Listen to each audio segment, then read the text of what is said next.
de nuevo con ustedes. Estábamos en que el falso clericalismo de Canalejas, o sea que no era tan fiero como lo pintaban, sino todo lo contrario. Él tenía las ideas bastante claras de que hablaba de que era necesario regenerar España, le decíamos, y avanzar hacia la democratización, porque el sistema de la Restauración estaba fracasando, estaba basado en el fraude y en el caciquismo.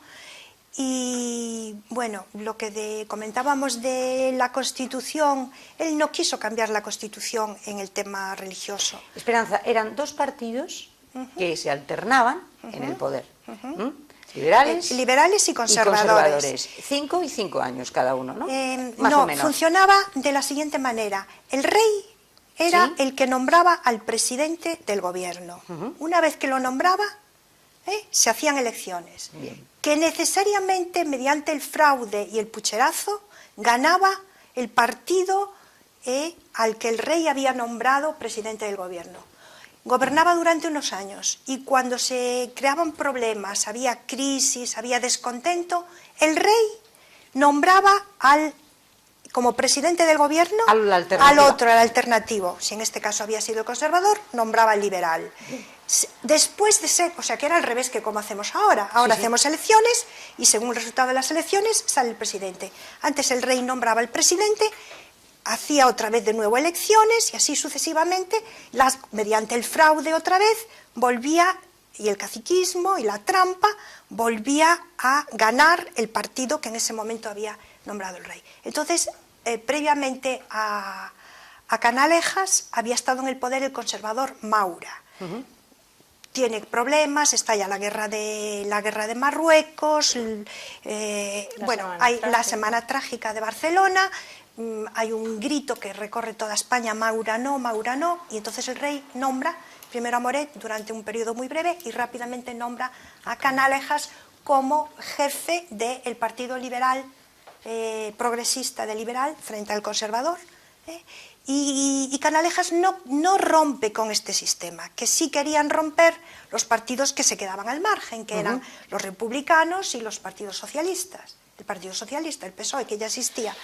Entonces, pues bueno, él no cambia con pero quiere dignificar, llegar a más el parlamentarismo, quiere llegar a más gente, quiere cambiarlo un poco y sobre todo a través de normas, las que comentábamos antes, las que comentaba antes, pues un liberalismo más puro, un liberalismo más avanzado y además pretende también el progreso económico del país y se preocupa un poco por la clase obrera, desde su postura muy criticada por los sectores de la izquierda, pero también muy criticadas por parte de la derecha. Por la derecha, los conservadores. Y por sus propios correligionarios, porque él llega un momento en que hay una escisión en el Partido Liberal y él funda su propio Partido Liberal, ¿no? O sea, el Partido Liberal Democrático, porque, bueno, ya se han muerto los dos grandes líderes que existían en el siglo XIX, que son Cánovas, que también murió asesinado, por cierto, y Sagasta, y a partir del siglo XX, pues el sistema de la Restauración continúa, pero va a llegar un momento en que entra en tan crisis que una de dos, o se democratiza o se acaba con la monarquía, que es lo que al final va a venir una dictadura de Primo de Rivera y después una república. El sistema de la Restauración va con la muerte, sobre todo a partir de la muerte de Canalejas. Fíjense ustedes lo que estamos oyendo. Fíjense ustedes lo que estamos oyendo, que me parece que les debe de sonar a algo, ¿verdad? O sea, una enorme necesidad de una profunda regeneración, porque si no, lo que se puede venir abajo es todo el sistema, también la monarquía. Sí, la monarquía cayó después como una dictadura, cuando acepta una dictadura. Efectivamente, porque está basado, como tú dijiste muy bien al principio, el sistema en el caciquismo, en el amiguismo, en la corrupción y en las necesidades de la regeneración. ¿No les suena a nada a ustedes? ¿No les suena a nada? A mí me parece que es que vamos, como muestra un botón, es que no podemos estar viviendo en circunstancias más paralelas. ¿Qué decía ahí nuestro amigo Canalejas en un discurso que levantó ampollas? Lo que decíamos antes sobre que claro, él tenía una injusta fama de ser ateo y antirreligioso completamente, pero quizá fue en sus años más juveniles, porque en uno de los discursos que da inmediatamente después de que se muere su mujer, pues empieza a hablar de la Iglesia y dice: yo no concibo Estado sin religión. El religioso fue siempre. Y creo que en España no hay que pensar en otra influencia que en la católica. Y creo que para la escuela, para el taller, para el presidio, para todas estas, es necesaria la Iglesia católica. Entonces, claro, es a partir de este año, de finales del siglo XIX, cuando él hace un giro, que a lo mejor también es un poco forzado, porque él a veces tiene que actuar forzado pues por la gente que lo presiona, pero está dicho y quedó reflejado así.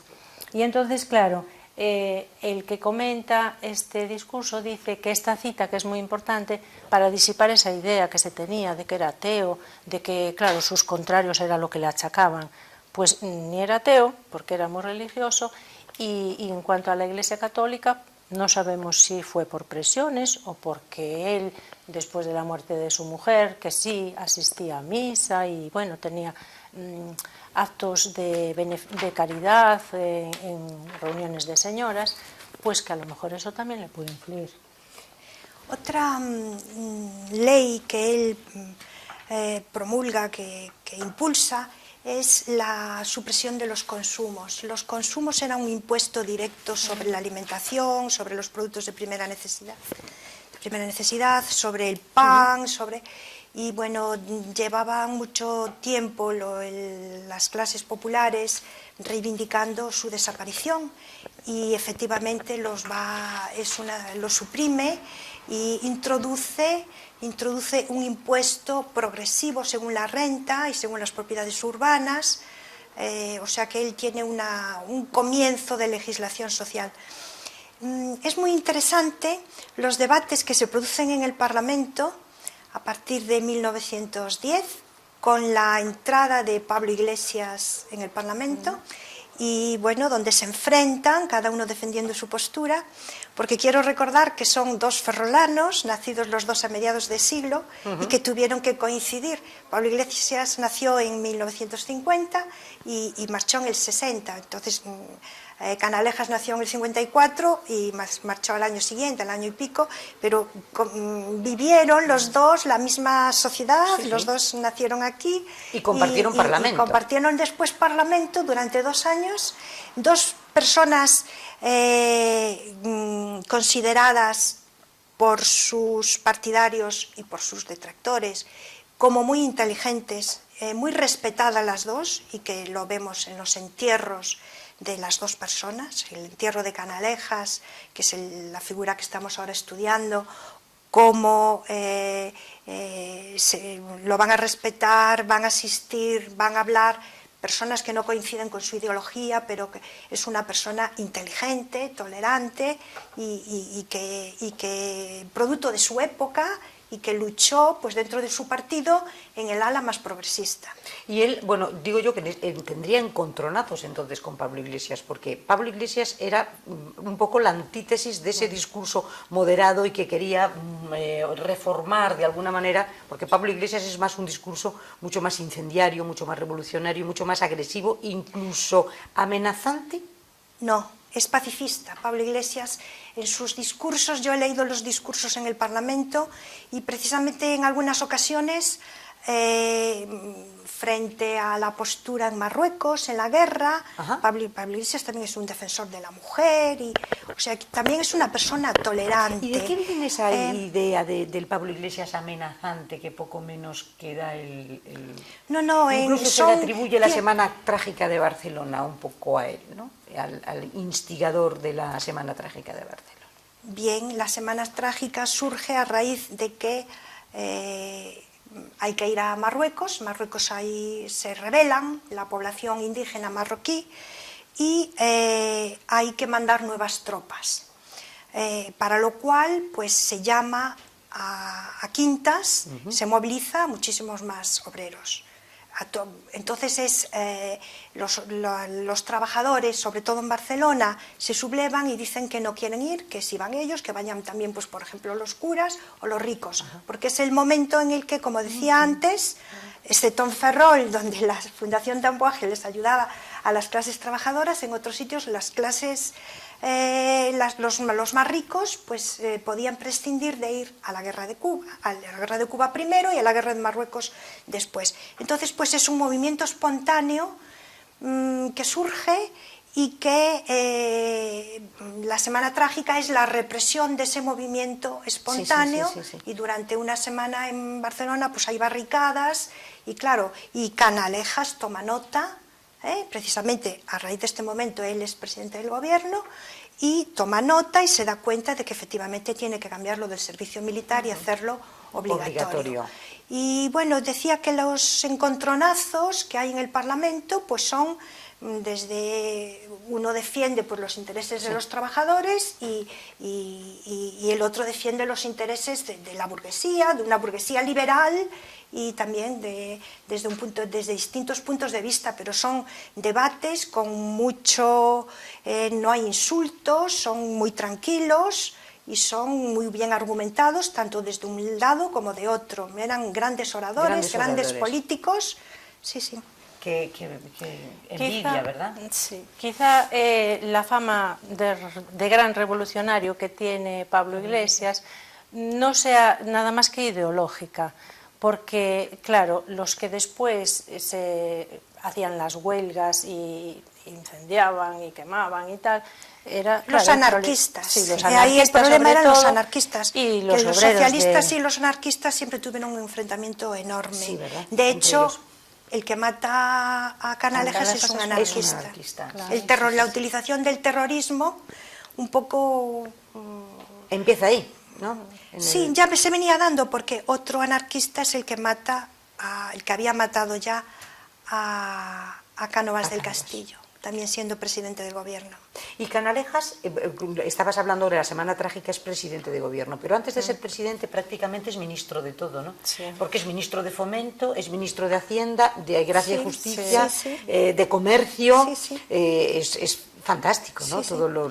Con una persona con muy buena formación, tolerante, eficaz, y entonces pues siempre con Sagasta, siempre con los liberales. Y capaz. ¿Y qué reporta Canalejas a Ferrol? Desde las altas cimas del Estado, ¿no? Porque no cabe duda que nos echa una mano, le echa una mano a la ciudad desde allí. Ay, sí, le echa una mano muy gorda. Eso sabes tú más que yo sobre ese tema, que es cuando la aduana... Que le concede la aduana a Ferrol, que no sé en qué año es. Sí, en el año 1895, claro, fíjate, lo habíamos visto en un trabajo conjunto que habíamos hecho las dos. La aduana del puerto de Ferrol, el civil, pues era de tercera clase y se necesita para el desarrollo económico de la ciudad, pues mejorar el comercio, y hay una delegación de ferrolanos que van a visitar a Canalejas a Madrid. El presidente del gobierno en aquel año era Sagasta, y consiguen la mejora de la aduana de primera categoría, y cuando vuelven la comisión ferrolana con el alcalde a la cabeza y el diputado provincial, pues hay una gran celebración y es cuando se le concede el nombre de Canalejas, Sagasta, Espotorno, que es uno del diputado, y el nombre del alcalde, Manuel de Cal, a 4 calles de Ferrol. Durante un tiempo la calle real se llamó calle Canalejas, después se volvió a recuperar otra vez el nombre de calle real. Sí, cuando Ferrol ya era más burgués. Siempre hay una calle real en estas ciudades donde la burguesía así provincial. Sí. Pero y es cuando lo hacen hijo predilecto. Y es cuando lo hacen hijo predilecto, y bueno, será años después cuando se le ponga la placa de su ciudad en una visita que él haga a la ciudad. Ya, porque fíjate, ya en 1907 creo que es, porque aquí siempre fuimos un poco lentos. Muy lentos, sí.